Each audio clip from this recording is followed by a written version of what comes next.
Hi friends, అందరికీ నమస్తే. Friends, ఈరోజు మన టాపిక్ ఐబిఎస్. ఐబిఎస్ అంటే ఇరిటబుల్ బౌల్ సిండ్రోమ్. ఓకేనా ఫ్రెండ్స్, ఇదొక వింత వ్యాధి అని మనం చెప్పుకోవచ్చు. ఎందుకు వింత వ్యాధి అని అంటే, మామూలుగా దీని సిమ్టమ్స్ ఏంది? ముఖ్యమైన సిమ్టమ్స్ వచ్చి దీనికి మామూలుగా అంటే మోషన్ వచ్చినట్టుగా ఉంటుంది, అంటే లెటిన్కి వెళ్ళాలనిపిస్తుంది, అర్జెంటుగా అనిపిస్తుంది అనమాట. తీరా లెటిన్లో వెళ్ళి కూర్చున్నాక కొంచెం వస్తుంది, అంటే సేమ్ లైక్ మనకి లూజ్ మోషన్ అయితే ఎలా అనిపిస్తుంది, మనకి సేమ్ అలా అనిపిస్తుంది అనమాట. దీంట్లో ఇది మాటి మాటికి అనిపిస్తుంది, అంటే రోజులో 5 సార్లు అనిపించవచ్చు, 10 సార్లు అనిపించవచ్చు.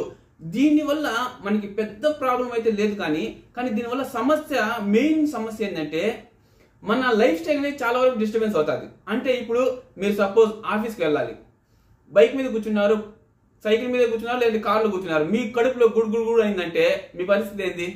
మళ్ళీ బ్యాక్ వెళ్ళి దాన్ని కంప్లీట్ చేసుకొని మళ్ళీ మీరు ఆఫీస్కి అయితే బయలుదేరాలి. ఇప్పుడు ఎంత టైం వేస్ట్ అయ్యింది మీకు? ఒక మ్యారేజ్కి వెళ్తారు, సమ్వేర్ ఎనీ ఫంక్షన్, ఎక్కడికి వెళ్ళాలన్నా కూడా మీ హెల్త్ బాగుండి మీకు స్టమక్ అప్సెట్ లేకుండా ఉంటే మీరు ధైర్యంగా వెళ్ళగలుగుతారు, ఆ పని నీట్గా కంప్లీట్ చేసుకొని మళ్ళీ రిటర్న్ రాగలుగుతారు. కానీ ఈ సమస్య ఉండడం వల్ల ఏమవుతుందంటే ఏ పని కూడా మీరు సక్రంగా చేయలేరనమాట. ఏ పని చేస్తూ ఉన్నా కూడా మన స్టమక్ అనేది గుడుగుడ్ ఇదంతా ప్రాబ్లం అవుతుంది. ఇలా మన లైఫ్ని ఇది డిస్టర్బ్ చేస్తూ ఉంటుంది. కాబట్టి ఇది చాలా ముఖ్యమైన వ్యాధి అనే మనం చెప్పుకోవచ్చు. ఓకేనా? అంటే మన ప్రాణాంతకమైన వ్యాధి కాదు, కానీ మన లైఫ్ స్టైల్ ని చాలా చాలా డిస్టర్బ్ చేసే వ్యాధి అనమాట ఇది. కాబట్టి దీంట్లో నుండి మనం బయటపడాలి. ఎవరైతే ఈ వ్యాధితో సఫర్ అవుతున్నారో నేను చెప్పే టిప్స్ అన్ని ఫాలో అయ్యారంటే ఈజీగా ఈ యొక్క డిసీజ్ లో నుండి బయట అయితే పడచ్చు. ఓకేనా? చూడండి, మనం ఏమనుకున్నాము, ముఖ్యంగా ఈ వ్యాధి ఉన్న వాళ్ళలో ప్రాబ్లం ఏంటి? ఇరిటబుల్. దీని పేరే ఇరిటబుల్ బౌల్ సిండ్రోమ్. అంటే ఇరిటేట్ చేస్తుంటారు అనమాట మన యొక్క పేగుల్ని. ఓకేనా? యాక్చువల్గా అయితే మన మలము, ఓకే, మన మలం అనేది దేంట్లో ఉంటుంది? పెద్ద ప్రేగులో ఉంటుంది. పెద్ద ప్రేగుని ఇది మాటికి ఇరిటేట్ చేస్తూ ఉంటుంది అనమాట. నాట్ ఓన్లీ ఇరిటేట్, ఇంకా కూడా కొన్ని సమస్యలు ఎదుర్కోవాల్సి వస్తుంది ఈ ఐబిఎస్ ఉన్న వాళ్ళు. అదేంటంటే ముఖ్యంగా కడుపు నొప్పి, ఇంకా కడుపు ఉబ్బరంగా ఉండడం, ఇంకా కడుపులో గ్యాస్ అనేది ఫామ్ అవుతూ ఉంటుంది మాటికి. ఓకేనా? ఇంకా వీళ్ళకి కొంతమందికి లూజ్ మోషన్ ఉంటుంది, కొంతమందికి కాన్స్టిపేషన్ ఉంటుంది. లూజ్ మోషన్ అంటే మీకు తెలుసు, బేదులు. కాన్స్టిపేషన్ అంటే మలబద్ధకం, అంటే మోషన్ అనేది రాకపోవడం. ఇంకొంతమందిలో అయితే వెరైటీగా కొంత సమయం లూజ్ మోషన్ ఉంటుంది, కొంత సమయం కాన్స్టిపేషన్ ఉంటుంది. ఓకేనా? ఇదన్నమాట. ఇంకొక ముఖ్యమైన విషయం ఏంటంటే ఫ్రెండ్స్, ఈ ఐబిఎస్ అనేది మీరు వ్యాధి అనుకుంటే వ్యాధి, వ్యాధి కాదు అనుకుంటే వ్యాధి కాదు. ఎందుకు సార్ అలా చెప్తున్నారంటే, ఈ యొక్క ఐబిఎస్ రావడానికి సరైన కారణం ఏ డాక్టర్ ఇంతవరకు చెప్పలేదు. ఓకేనా?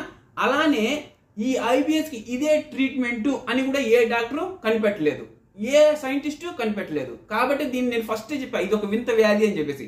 ఓకేనా? ఈ వింత వ్యాధి అనడానికి ఇంకొక రీజన్ కూడా ఉంది. అదేంటంటే యాక్చువల్గా అయితే మనకి మోషన్ అంటానే స్టమక్ కు సంబంధించింది, కడుపు నొప్పి అంటేనే స్టమక్ కు సంబంధించింది. ఓకేనా? కడుపు ఉబ్బరం, గ్యాస్, ఇవన్నీ కూడా మన స్టమక్ కు సంబంధించింది. అంటే ఏంది?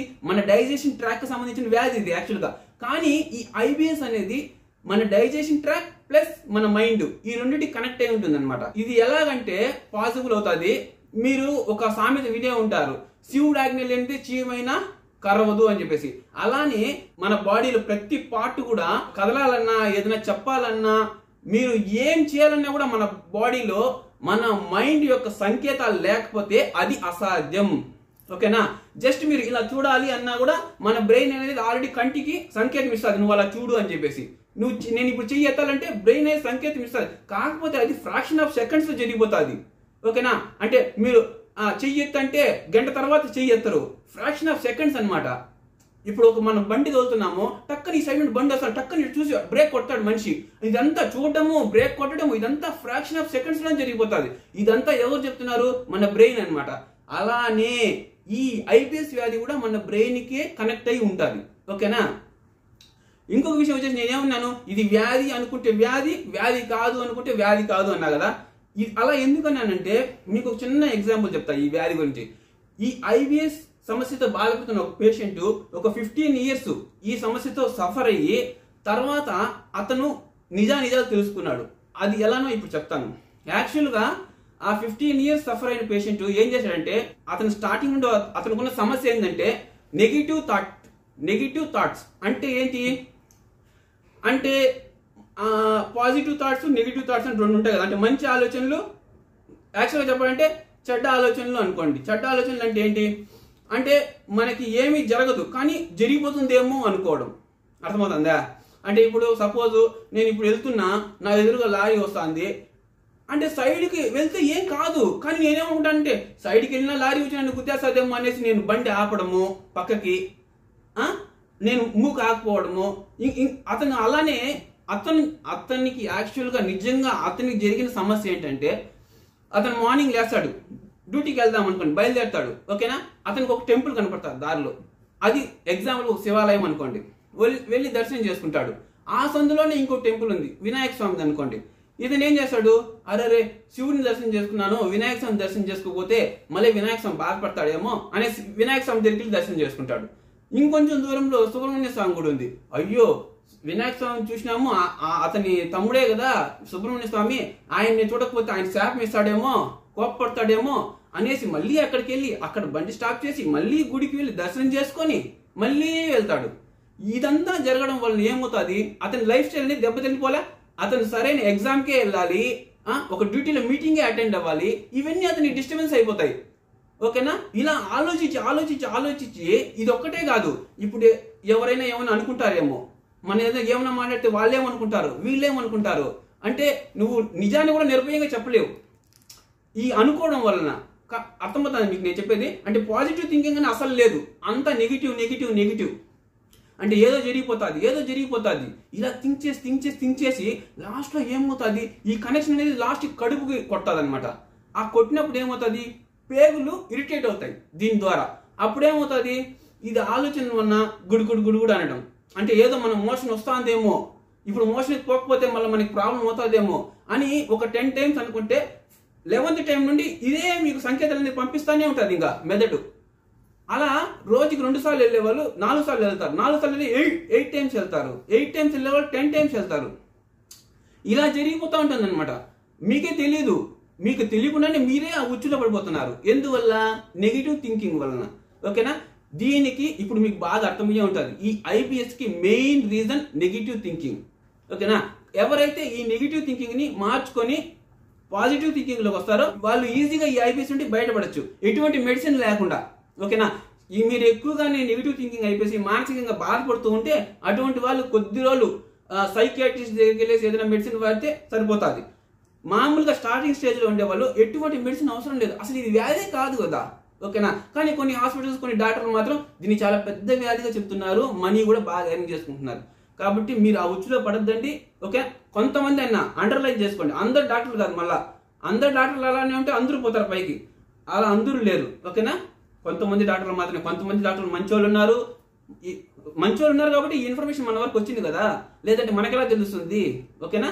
కాబట్టి ఎవరైనా సరే ఈ ఐబిఎస్తో బాధపడే వాళ్ళు నెగిటివ్ థింకింగ్ని స్టాప్ చేయండి.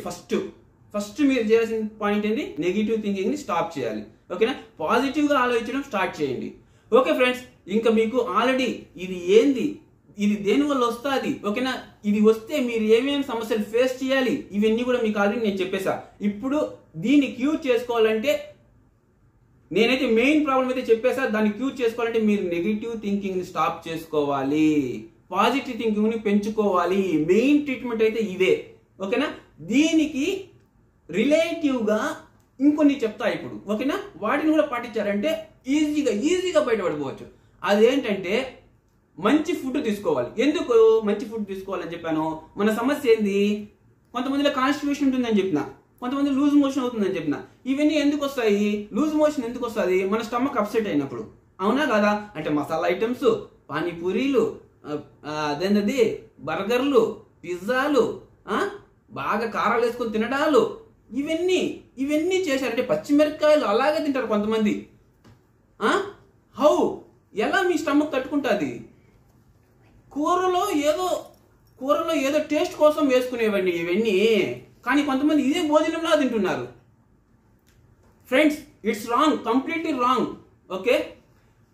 చూడండి, మన బాడీ అనేది మన బాడీ మన డైజెషన్ ట్రాక్ ఎలా రెడీ చేశారంటే పీచు పదార్థం ఎక్కువ ఉండాలి. ఓకేనా? ఆ పీచు పదార్థం దేంట్లో ఉంది? నేను ఎన్నో వీడియోలో కూడా చెప్పా. ఎక్కువగా వెజిటేబుల్స్ ఆకుకూరలతో డిజైన్ చేయబడింది అనమాట. అంటే ఇవి తిన్నారంటే మీ స్టమక్ అనేది ఇరిటేట్ అవ్వదు. ఓకేనా? కాబట్టి ఎవరైతే ఐబిఎస్ సమస్యతో బాధపడుతూ ఉంటారో వాళ్ళు ఎక్కువగా వెజిటేబుల్స్ ఆకుకూరలు తినడానికి ట్రై చేయండి. ఓకేనా? ఇంకోటి వచ్చేసి మన బాడీ 70% వాటర్ తోనే ఉంటుంది. అది గుర్తుపెట్టుకోండి. నేను చాలా వీడియోలో కూడా చెప్పా. కాబట్టి వాటర్ ఎక్కువగా తాగండి. దీనివల్ల ఏమవుతుందంటే మన బాడీ అనేది డ్రై అవ్వదు అనమాట. ఓకేనా? మాయిశ్చర్ గా ఉంటుంది. అప్పుడు మీ స్కిన్ టోన్ కూడా బాగుంటుంది. మీ డైజెషన్ ట్రాక్ తో పాటు మీ స్కిన్ టోన్ కూడా అనేది అద్భుతంగా ఉంటుంది. ఓకేనా? నెక్స్ట్ వచ్చేసి ఫుడ్ వరకు అదనమాట. ఓకేనా? మీరు ఇదంతా బాగా అయినాక మళ్ళీ తినండి అయ్యా, మళ్ళీ తినండి. వీక్ లో ఒకసారి 2 సార్లు మళ్ళీ తినండి. పచ్చిమిరకాయలు నవ్వులుతారు, మసాలాలు తింటారు. అతిగా వద్దు ఏదైనా కూడా. అది కూడా ఏంటి క్యూర్ అయ్యాక. ఓకేనా? ముందు కాదు. నెక్స్ట్ వచ్చేసి ఎక్సర్సైజ్. ఓకేనా? డైలీ 1 అవర్ ఎక్సర్సైజ్ చేయడం చాలా మంచిది. ఎక్సర్సైజ్, యోగా, మెడిటేషన్ ఏది వీలైతే అది ఒక ½ అవర్ అన్న కనీసం చేయండి అయ్యా బాబు. మీకోసం ఈ బాడీ ఇంత చేస్తుంది. మీరు ఆ బాడీ కోసం ఒక ½ అవర్ ఇవ్వలేరా? చెప్పండి. తినమంటే మాత్రం అరగంట గంట కూర్చొని తింటారు కదా. ఎక్సర్సైజ్ కంపల్సరీ చెయ్యాలి. ఓకేనా? ఎక్సర్సైజ్ మన బాడీకి ఎంత ఇంపార్టెంట్ అంటే ఎక్సర్సైజ్ అనేది ఒక అమృతం లాగా అనుకోండి. ఓకే? మీ బాడీని అది బతికిస్తూ ఉంటుంది అనమాట. మైలేజ్ ఇస్తుంది ఎక్సర్సైజ్ అనేది. ఓకే? ఒక 80 చచ్చిపోయే వాళ్ళు 90 వరకు బతుకుంటారు. కాబట్టి ఎక్సర్సైజ్ ని వదలద్దండి. ఏదైతే అది యోగా, మెడిటేషన్, ఎక్సర్సైజ్ మీకు ఏది వీలైతే అది చేయండి అయ్యా. ఓకేనా? Next bad habits. చాలా మంది ఈ బ్యాడ్ హ్యాబిట్స్ వల్ల కూడా మీ బ్యాడ్ థింకింగ్, నెగిటివ్ థింకింగ్ పెరుగుతుంది. ఓకేనా? మందు, ఆల్కహాల్, ఓకేనా, పాన్ పరాకు, బీడా ఏదేదో ఉంటాయి కదా. స్మోకింగ్ ముఖ్యంగా ఆ లిక్కర్ తాగుతారు. లివర్ అది కల్లీలు పెట్టుకుంటా కూడా దాన్ని మాత్రం తాగుతూనే ఉంటారు. ఆపండి అయ్యా బాబు, ఆపండి. మీరు డబ్బులు ఎత్తుకుపోయి వాడికి బ్రాందీ షాప్ వాడికి ఇచ్చి మీ లివర్ని మీరే పాడు చేసుకుంటున్నారు. దానికన్నా వయసు ఒక యాపిల్ జ్యూస్ తాగితే 10 రోజులు ఎక్కువ బతుకుతారు. ఓకేనా? కాబట్టి లిక్కర్ ఈ రోజు ఆఫ్ చేయండి, సిగరెట్ ఈ రోజు ఆఫ్ చేయండి. ఓకేనా? మీరు చెప్పినది మాత్రం మేము ఆపుతామా? మేము చేసేది మేము చేస్తానే ఉంటాంగా అనుకుంటున్నారా? చేయండి. చేస్తే తొందరగా పోతారు. ఇంకా మీ ఇష్టం, నేనేం చెప్పలేను. ఓకేనా? ఆపితే మీకే మంచిది, ఆపకపోతే మీకే నష్టం. చెప్పేవాడిని నేను, వింటే మీ అదృష్టం, లేకపోతే మీ కర్మం. ఓకేనా? ఇది అనమాట. లిక్కర్ ఆపాలి, సిగరెట్ తాగేది ఆపాలి, పాన్ పరాక్, బీడా ఏదేదో అద్భుతమైన అలవాటు ఉన్నాయి అవన్నీ మీరు స్టాప్ చేయాలి. ఓకేనా? ఇవన్నీ చేశారంటే ఈ ఐబిఎస్ ఏంది వాళ్ళ అమ్మ మొగుడు వచ్చినా మీరు దాంట్లో నుండి బయటపడచ్చు. Okay friends? కాబట్టి మీరు దేని గురించి టెన్షన్ పడద్దండి. ముఖ్యమైనవన్నీ నేను చెప్పేశా. ఎవరైతే ఐబిఎస్ పేషెంట్స్ ఉంటారో ఈ టిప్స్ అన్ని ఫాలో అయ్యారంటే 3 to 6 months లో మీరు ఐబిఎస్ నుండి బయటపడిపోవచ్చు. ఓకే? కాబట్టి హ్యాపీగా ఫాలో అయిపోండి. ఆరోగ్యమే మహాభాగ్యం. ఆరోగ్యంగా ఉంటే ఏదైనా చేయొచ్చయ్యా బాబు.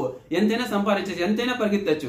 ఇంకొక విషయం వచ్చేసి మనము హ్యాపీనెస్ గా ఉండడం. ఈ బ్యాడ్ థింకింగ్ ఎప్పుడు వెళ్తాదంటే మనం హ్యాపీగా ఉన్నప్పుడు ఈ బ్యాడ్ థింకింగ్ అనేది చాలా వరకు తగ్గిపోతుంది. అంటే ఏంది? నెగిటివ్ థింకింగ్ అనేది చాలా వరకు తగ్గిపోతుంది. మీరు హ్యాపీగా ఎప్పుడు ఉంటారు? మీ ఫ్యామిలీతో ఉన్నప్పుడు. ఫ్యామిలీతో హ్యాపీగా ఉండండి. ఓకేనా? పిల్లలతో హ్యాపీగా ఉండండి. మీరేమో మొబైల్ ఇచ్చి వాళ్ళని అక్కడ వదిలేస్తారు. మొబైల్ చూసి వాళ్ళు కళ్ళు పోగొట్టుకుంటున్నారు. ఓకేనా?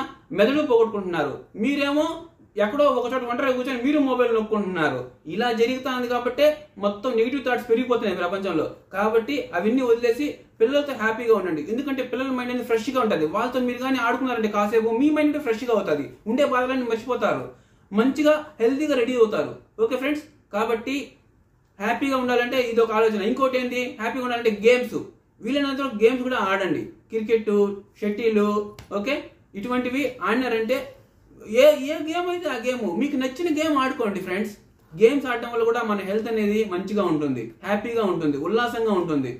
నేను చెప్పిన టిప్స్ అన్ని ఫాలో అవ్వండి. మీరు 3 to 6 months లో ఈ ఐబిఎస్ వ్యాధి నుంచి హ్యాపీగా బయటపడిపోతారు. ఎటువంటి మెడిసిన్ లేకుండా, ఎటువంటి డాక్టర్ దగ్గరికి వెళ్లకుండా. ఓకేనా ఫ్రెండ్స్? ఇంత మ్యాటర్ చెప్పాక మీరు లైక్ కొట్టకుండా ఈ వీడియో నుండి బయట వెళ్ళరు నాకు తెలుసు. ఓకే, కొట్టేసేయండి లైక్. అలాగే ఎవరైతే కొత్తగా వచ్చి ఉంటారో సబ్స్క్రైబ్ కూడా చేసుకోండి. ఏం ప్రాబ్లం లేదు. ఓకేనా? ఎందుకంటే కొత్త వీడియోస్ మీకోసం మంచి వీడియోస్ నేను తెస్తూనే ఉంటా. మీ ఆరోగ్యాన్ని నేను నిలబెడుతూనే ఉంటా. ఇంకా కూడా ఎవరైనా సరే ఏదైనా సమస్యతో బాధపడుతుంటే వెంటనే నాకు కామెంట్ చేయండి. ఓకేనా? By by. జై హింద్.